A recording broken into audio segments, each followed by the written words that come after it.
చరిత్రలో చాలామంది డిప్యూటీ సీఎంలను చూశాం, కానీ ఆ పదవి ఇప్పటి వరకు కేవలం ఒక అలంకారప్రాయంగా మాత్రమే ఉండేది.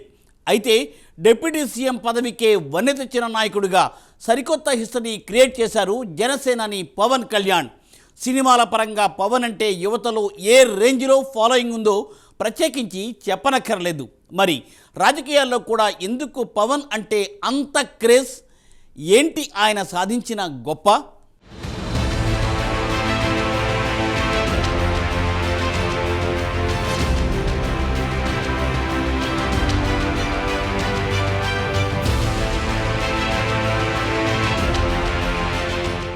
డిప్యూటీ సీఎం పోస్ట్ ఇప్పటి వరకు దేశంలో అనేక రాష్ట్రాల్లో ఎంతో మంది డిప్యూటీ సీఎంలు వచ్చారు వెళ్లారు. కేవలం డిప్యూటీ సీఎం అనేది ఒక అలంకారప్రాయమైన పదవిగానే ఇన్నాళ్లు మిగిలిపోయింది. అయితే డిప్యూటీ సీఎం అనే పదవికి వన్నె తెచ్చిన నాయకుడిగా జనసేనాని పవన్ కళ్యాణ్ చరిత్రలో నిలిచిపోతారని చెప్పడంలో ఎలాంటి సందేహం లేదంటున్నారు రాజకీయ విశ్లేషకులు. సాధారణంగా జాతీయ పార్టీల్లో ముఖ్యమంత్రులుగా ఉన్నప్పుడు ఆ పార్టీలో వేరే నాయకుడు సీఎం పోస్టుకు పోటీ పడితే ఆ నేతకు డిప్యూటీ సీఎం పదవి ఇచ్చి బుజ్జగిస్తుండడం చూస్తూనే ఉన్నాం. అయితే వారికి డిప్యూటీ సీఎం ఇచ్చినా దానికి ప్రాధాన్యత దక్కదు.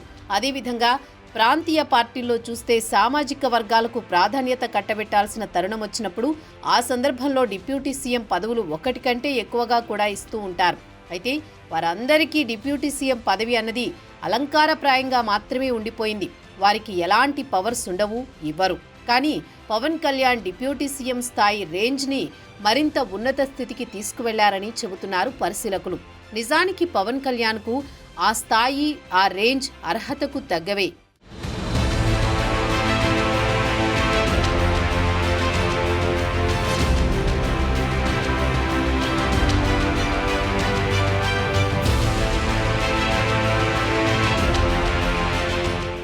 ఏపీలో ఎన్డీఏ కూటమి సర్కార్ వచ్చింది అంటే అందుకు ఏకైక కారణం పవన్ కళ్యాణ్ అని దేశం మొత్తం గుర్తించిన పరిస్థితి.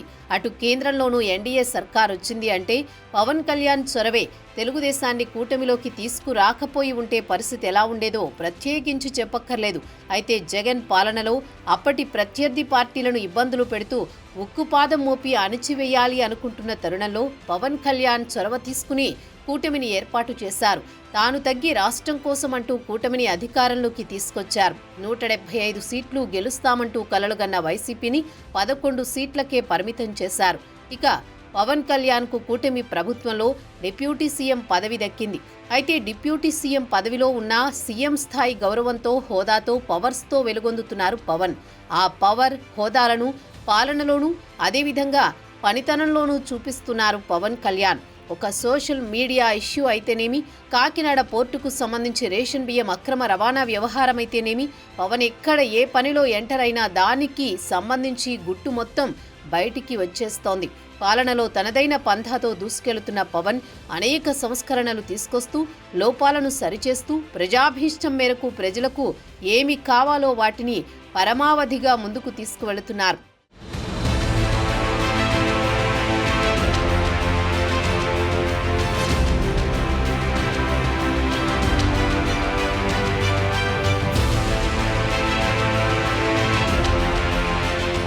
డిప్యూటీ సీఎం ఈ మాటలు మనకు కొత్తేమీ కాదు. కొత్త ప్రభుత్వం వచ్చిన ప్రతిసారి మంత్రులతో పాటు డిప్యూటీ సీఎం, డిప్యూటీ పీఎంలు కూడా ప్రమాణ స్వీకారం చేస్తారు.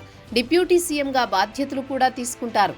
అలా ఏపీలో ఈసారి పవన్ కళ్యాణ్ డిప్యూటీ సీఎంగా ఉన్నారు. అయితే 2019-24 మధ్య ఉన్న జగన్ నేతృత్వంలోని ప్రభుత్వంలో ఎన్నడూ లేని విధంగా 5 డిప్యూటీ సీఎంలున్నారు. ఈ ట్రెండ్ కొన్నేళ్ల క్రితం మొదలైందేమీ కాదు.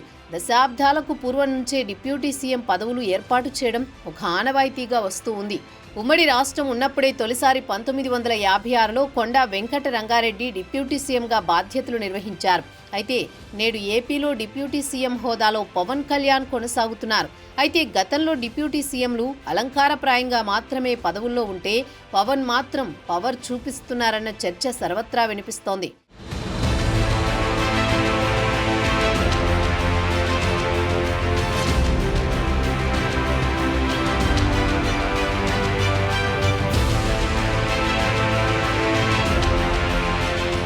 డిప్యూటీ సీఎం పదవుల గురించి రాజ్యాంగంలో ఎక్కడా ప్రస్తావన లేదు. ఆ కారణంగా ఏ నేతకు కూడా కేవలం డిప్యూటీ సీఎం పదవే ఇవ్వకుండా కొన్ని ఇతర శాఖలను కేటాయించి మంత్రివర్గంలో కొనసాగిస్తారు. రాజ్యాంగంలోని ఆర్టికల్ ప్రకారం గవర్నర్ విధుల నిర్వహణలో సహాయం చేయడానికి లేదంటే సలహాలు ఇవ్వడానికి ముఖ్యమంత్రి నేతృత్వంలో ఒక మంత్రివర్గం ఉంటుంది. ముఖ్యమంత్రిని గవర్నర్ నియమిస్తారు. ముఖ్యమంత్రి సలహా మేరకు మిగిలిన మంత్రివర్గ కూర్పు జరిగి వారి చేత మంత్రులుగా ప్రమాణ స్వీకారం చేయిస్తారు. ఇంతవరకు భారత రాజ్యాంగం చాలా స్పష్టంగా చెప్తుంది. కానీ డిప్యూటీ సీఎం, డిప్యూటీ పీఎంల గురించి ఎక్కడా చెప్పలేదు. అయితే డిప్యూటీ అనే పేరుతో గతంలో చాలామంది నేతలు పనిచేసినా వారెవరికీ పెద్దగా గుర్తింపు రాలేదు. కానీ పవన్ కళ్యాణ్ మాత్రం అందుకు భిన్నంగా సీఎంతో సమానంగా గుర్తింపు, హోదా పొందారు. అంతేకాదు సీఎంతో సమానమైన పవర్స్ కూడా పవన్కు ఉన్నాయని అంటున్నారు.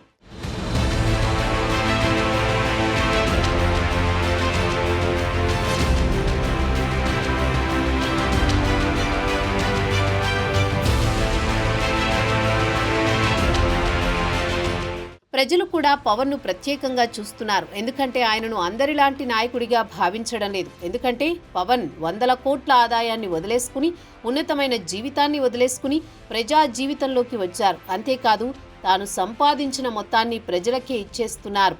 ఇప్పటి వరకు పవన్ లెక్కలేనని సహాయాలు చేశారు. మొన్నటికి మొన్న వరదలప్పుడు కూడా ఏపీ, తెలంగాణ రాష్ట్రాలకు ఎన్ని కోట్ల రూపాయలు ఇచ్చారో ప్రజలందరూ చూశారు. అంతేకాదు తన మన భేదం లేని పవన్ ఎవరు తప్పు చేసినా శిక్షించే చట్టం రావాలని అంటున్నారు. పవన్ కళ్యాణ్ తప్పు చేసినా తల తీసే చట్టం రావాలని గతంలోనే స్పష్టం చేశారు. దీన్ని బట్టి ఆయన కమిట్మెంట్ ఏంటో అర్థం చేసుకోవచ్చు. అంతేకాదు సొంత ప్రభుత్వంలో అవకతవకలు జరిగినా పవన్ సహించడం లేదు. ఇక social media issue, Kakinada port ఇష్యూలకు సంబంధించి పవన్ అలా అడుగు పెట్టారో లేదో, ఎలాంటి సంచలనాలు క్రియేట్ అయ్యాయో ప్రత్యేకించి చెప్పక్కర్లేదు.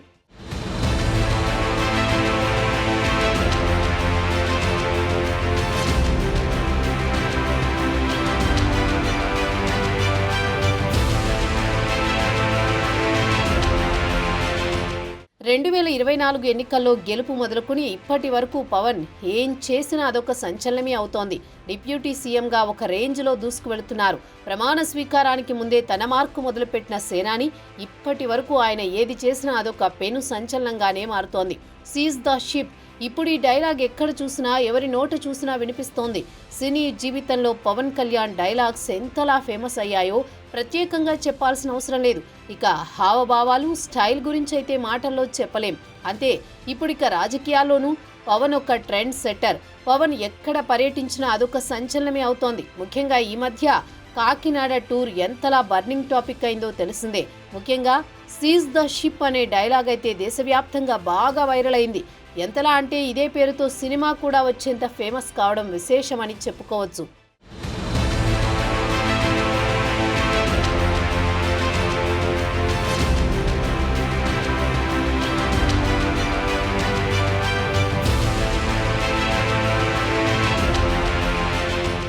ఆయన అందరిలాంటి నాయకుడు కాదు.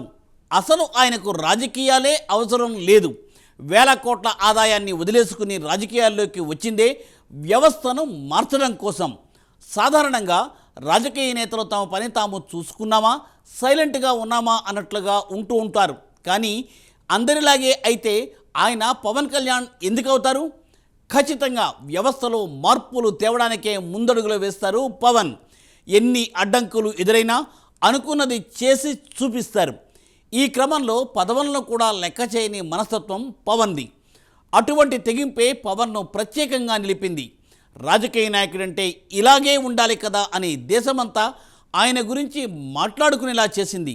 అసలు పవన్ సంకల్పం ఏంటి? ఆయన పొలిటికల్ ఫ్యూచర్ ప్లానింగ్స్ ఎలా ఉండబోతున్నాయి? ఈ 5 ఏళ్లలో రాష్ట్రంలో ఇంకా ఎటువంటి మార్పులను చూపించబోతున్నారు పవన్? చరిత్రలో చాలామంది నాయకులు వచ్చారు, వెళ్ళారు. ప్రజలకు మంచి చేసిన వారు మాత్రమే చరిత్ర పుటల్లో నిలిచిపోయారు. అలాంటి కోవకు చెందిన వారిలో పవన్ ముందు వరుసలో ఉంటారని చెప్పడంలో ఎటువంటి అతిశయోక్తి లేదంటున్నారు రాజకీయ విశ్లేషకులు. ఆయన రూటే సెపరేట్ అని, మిగతా నాయకులకు పవన్ కళ్యాణ్కు చాలా తేడా ఉందని చెబుతున్నారు. గతంలో పాలనకు, కూటమి పాలనకు ఇంతగా మార్పు కనిపిస్తోంది అంటే అందుకు పవన్ వేసిన బలమైన ముద్రే కారణమని అంటున్నారు. ఇప్పటికే వ్యవస్థలో పవన్ చాలా మార్పు తీసుకొచ్చారని, అవన్నీ కళ్ళ ముందు కనిపిస్తూనే ఉన్నాయని చెబుతున్నారు.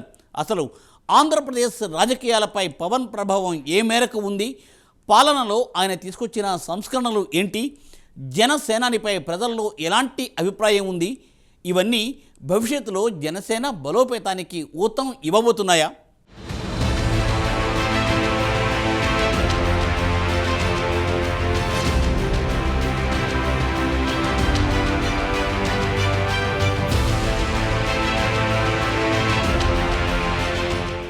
ఏపీ రాజకీయాల్లో పవన్ శకం నడుస్తోందా? అంతా పవన్మయమన్నట్లుగా ఏపీ రాజకీయాలు మారిపోయాయా? అధికార పక్షం ఆయనే, ప్రతిపక్షం కూడా ఆయనే అన్నట్లుగా ఏపీ రాజకీయ వాతావరణం కనిపిస్తోందా? డిప్యూటీ సీఎంగా అనేక సంస్కరణలు తెచ్చిన పవన్ పాలకుడు అంటే ఇలా ఉండాలి అని ప్రజలంతా చర్చించుకునేలా చేశారా? ఇక వైసీపీకి ఛాన్స్ ఇవ్వకుండా ప్రతిపక్ష పాత్ర కూడా తానే పోషిస్తున్నారా? ఏపీ రాజకీయ చదరంగంలో పవన్ వేస్తున్న వ్యూహాత్మక అడుగులు భవిష్యత్తులో పెనుమార్పులకు కారణమవ్వబోతున్నాయా అంటే అవునని అంటున్నారు రాజకీయ విశ్లేషకులు. అసలు డిప్యూటీ సీఎంగా పాలనలో తన మార్కు చూపడం మాత్రమే కాదు, ప్రతిపక్ష పాత్ర కూడా తానే పోషిస్తున్నారు సేనాని. విపక్ష నేత జగన్కు చిన్న ఛాన్స్ కూడా ఇవ్వడం లేదు పవన్. అసెంబ్లీకి రాకుండా చేతులెత్తేసిన జగన్ అండ్ కోకు సమస్యలపై కూడా స్పందించే టైం ఇవ్వడం లేదు పవన్. ఏ సమస్య ఉన్నా తానే రియాక్ట్ అవుతున్నారు. లోపాలను సరిచేసే క్రమంలో కీలకంగా వ్యవహరిస్తున్నారు. దీంతో వైసీపీకి ఇప్పట్లో మళ్లీ కోలుకునే ఛాన్స్ ఇవ్వడం లేదు పవన్.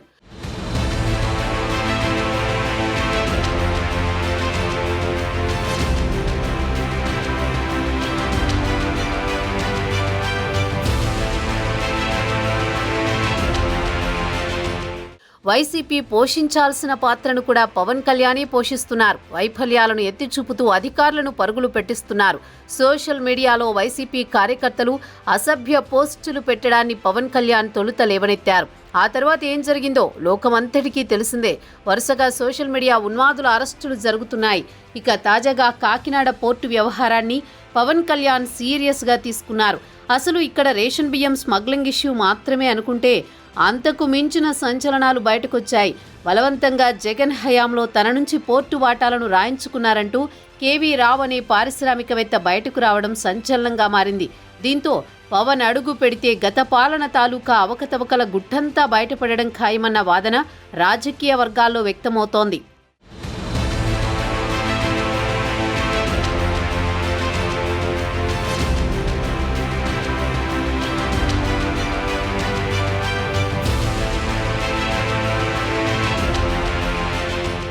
పవన్ ఇప్పుడు డిప్యూటీ సీఎంగా రాష్ట్రంలోనే కాదు, జాతీయ స్థాయి నాయకుడిగా దేశంలోనే కీరోల్గా మారారు. ముఖ్యమంత్రి చంద్రబాబుతో సమానంగా రాష్ట్రంలో కూటమి నుంచి ప్రధాన పాత్ర పోషిస్తున్న పవన్ దేశ రాజకీయాలను కూడా వంటి చేత్తో మార్చేస్తున్నారు. నిజానికి కేంద్రంలో ఎన్డీఏ ఏర్పడడానికి కారణమైన పవన్ మహారాష్ట్ర ఎన్నికల్లో అక్కడి రాజకీయ సమీకరణాలు వంటి చేత్తో మార్చేశారు. పవన్ చేసిన ప్రచారంతో అక్కడ ఎన్డీఏకు భారీ విజయం దక్కింది. దీంతో దేశ్ కి నేత పవన్ అనే నినాదం జోరందుకుంది. అంతేకాదు కేంద్ర బీజేపీ పెద్దలు కూడా పవన్ పైనే హోప్స్ పెట్టుకున్నారు. అన్నింటికీ సేనానియే ముందు పెడుతున్నారు. ఆయనకు అధిక ప్రాధాన్యత ఇస్తున్నారు. కేంద్ర బీజేపీ పెద్దలు సైతం పవన్ కళ్యాణ్ కు మరెవరికి ఇవ్వని ప్రాధాన్యత ఇస్తున్నారు. మొత్తంగా చూస్తే జాతీయ స్థాయిలో ఫోకస్ అవుతూనే రాష్ట్రంలో తన పట్టు నిలుపుకుంటూ తనదైన శైలిలో దూసుకుపోతున్నారు పవన్.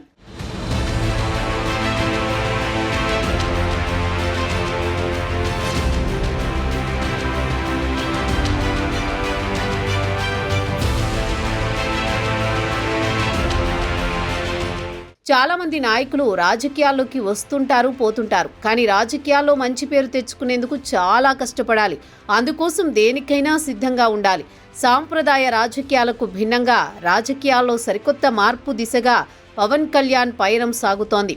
పవన్ అడుగులు చూస్తుంటే దేశంలోని రాజకీయ నేతలందరికీ ఆదర్శంగా నిలుస్తున్నారంటూ పొలిటికల్ సర్కిల్స్లో టాక్ వినిపిస్తోంది. ఆయన విధానాలే ఆయనకు మంచి పేరు తెచ్చాయని అంటున్నారు. ప్రజలంతా నేడు పవన్ గురించి మాట్లాడుకుంటున్నారంటే అందుకు కారణం ఆయనలోని నిజాయితీయే అంటున్నారు.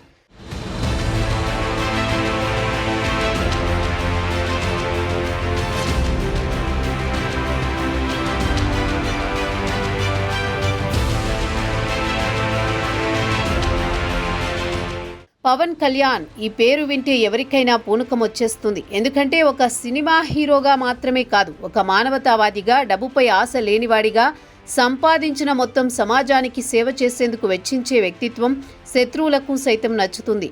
అసలు నేటి సమాజంలో హీరోలైనా, రాజకీయ నాయకులైనా, లేదంటే సామాన్యులైనా ఇంకెవరైనా సరే డబ్బు సంపాదన లక్ష్యాలను నిర్దేశించుకుంటారు. తమ కోసం ఎంతో కొంత కూడబెట్టుకోవాలనుకుంటారు. కానీ పవన్ కళ్యాణ్ అందుకు పూర్తిగా భిన్నం. 100 కోట్ల సంపాదన వదిలేసి ప్రజల్లోకి వచ్చారాయన. పవన్ సినిమాలకు కాదు, ఆయన గుణగణాలు మెచ్చి ఎక్కువ మంది అభిమానులుగా మారారు. ప్రపంచంలోనే యువతలో అత్యధిక ఫాలోయింగ్ ఉన్న వ్యక్తిగా పవన్ కళ్యాణ్ రికార్డులకెక్కారు. పవనిజం అంటే అదొక మతం అన్నట్లుగా యువతలో పవన్పై అంతులేని అభిమానం ఉంది. సాధారణంగా ఏ సినిమా హీరోను ప్రపంచంలో ఇంతగా ఆదరించడం అనేది ఎక్కడా చూసుండం. సినిమాలలో నటించే నటులకు అభిమానులు మాత్రమే ఉంటారేమో, కానీ పవన్ కళ్యాణ్ అంటే అందుకు పూర్తి భిన్నంగా పరిస్థితి ఉంది. పవన్ అంటే ప్రాణమిచ్చే వాళ్ళున్నారు. అదే పవన్ ప్రత్యేకత. పవన్ గొప్పతనం తెలుసు కాబట్టే కమలనాథులు సేనానికి ఫిదా అయిపోయారు. ఇప్పటికే ఎన్డీఏ కూటమిలో ఉన్న పవన్ను గట్టిగా ప్రొజెక్ట్ చేస్తోంది కేంద్ర బీజేపీ.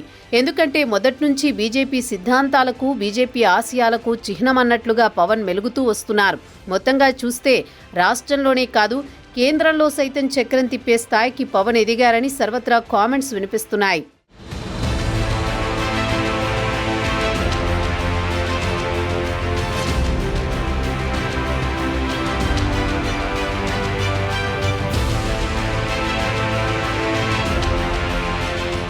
మొత్తానికి పవన్ ప్రస్థానం ఇంతింతై వటుడింతై అన్నట్లుగా సాగుతోంది. గత ఎన్నికల్లో గెలిచిన ఒక్క ఎమ్మెల్యేను కూడా కాపాడుకోలేకపోయారంటూ అనేక విమర్శలు ఎదుర్కొన్న పవన్ ఈసారి 100% స్ట్రైక్ రేట్తో దేశంలోనే సంచలనం రేపారు. భవిష్యత్తులో మరిన్ని విజయాలను అందుకునేందుకు క్షేత్రస్థాయిలో బలం పుంజుకునేలా పావులు కదుపుతున్నారు పవన్. వైసీపీ పూర్తిగా బలహీనపడిన తరుణంలో ఆ స్థానాన్ని జనసేన ఆక్రమిస్తుందా అన్న సందేహాలు సైతం రాజకీయ వర్గాల్లో వ్యక్తమవుతున్నాయి. జనసేన అంతిమ లక్ష్యం నెరవేర్చుకునేలా ఫ్యూచర్ ప్లానింగ్స్ ఉండబోతున్నాయని అంటున్నారు. అందుకు పవన్ తీరు ప్లస్ కానుందని అంటున్నారు. పవన్ కళ్యాణ్ లాంటి నాయకుణ్ణి తెలుగు ప్రజలు అంతకు ముందెన్నడూ చూడలేదని, భవిష్యత్తులో కూడా చూడబోరేమో అని రాజకీయ పరిశీలకులు చెబుతున్నారు. ఏ రాజకీయ నాయకుడైనా వ్యక్తిగత ప్రయోజనాల కోసం పాకులాడతారు. కానీ పవన్ మాత్రం ప్రజల ప్రయోజనాల కోసం పోరాడుతున్నారు. ప్రజా సంక్షేమార్థం పనిచేస్తున్న వారికి ఎప్పటికైనా ప్రజలు ఉన్నత స్థానాన్ని కట్టబెట్టడం ఖాయమని రాజకీయ పరిశీలకులు చెబుతున్నారు.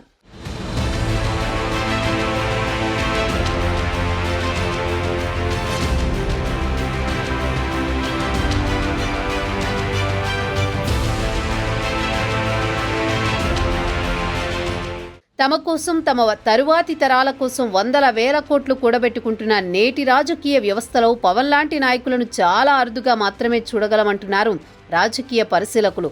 అసలు ఒక నాయకుడంటే ఇలా కూడా ఉంటారా అనే విధంగా పవన్ తీరు కనిపిస్తోందని చెబుతున్నారు. వ్యక్తిగత స్వార్థానికి దూరంగా ప్రజాసేవే పరమావధిగా రాజకీయాలు చేసే నాయకులు అతి తక్కువ మంది మాత్రమే ఉన్నారని, అలాంటి వారిలో పవన్ కళ్యాణ్ ముందు వరుసలో ఉంటారని అంటున్నారు.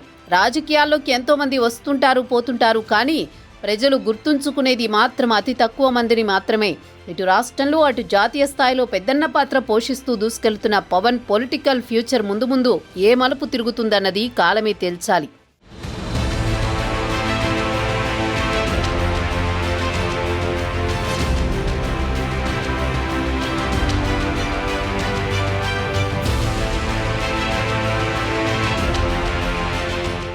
మొత్తంగా చూస్తే పొలిటికల్ ట్రెండ్ సెట్టర్ అనిపించుకున్న పవన్ డిప్యూటీ సీఎం పోస్టుకు ప్రత్యేక గౌరవం, గుర్తింపు తెచ్చారన్న కామెంట్స్ అందుకుంటున్నారు. శత్రువులు సైతం ఆయన పనితీరును మెచ్చుకుంటున్నారు అంటే అర్థం చేసుకోవచ్చు పవన్ కమిట్మెంట్ లెవెల్ ఏంటో. సీఎం స్థాయి గౌరవం, హోదా, పవర్స్తో ఏపీ రాజకీయ చదరంగంలో తనదైన ముద్ర వేసిన పవన్ పొలిటికల్ ఫ్యూచర్ ఏం మలుపులు తిరుగుతుందో వేచి చూడాల్సిందే. ఇక ఇది ఇవాళ బర్నింగ్ ఇష్యూ. మరొక ఎపిసోడ్తో మళ్ళీ కలుసుకుందాం. నమస్తే.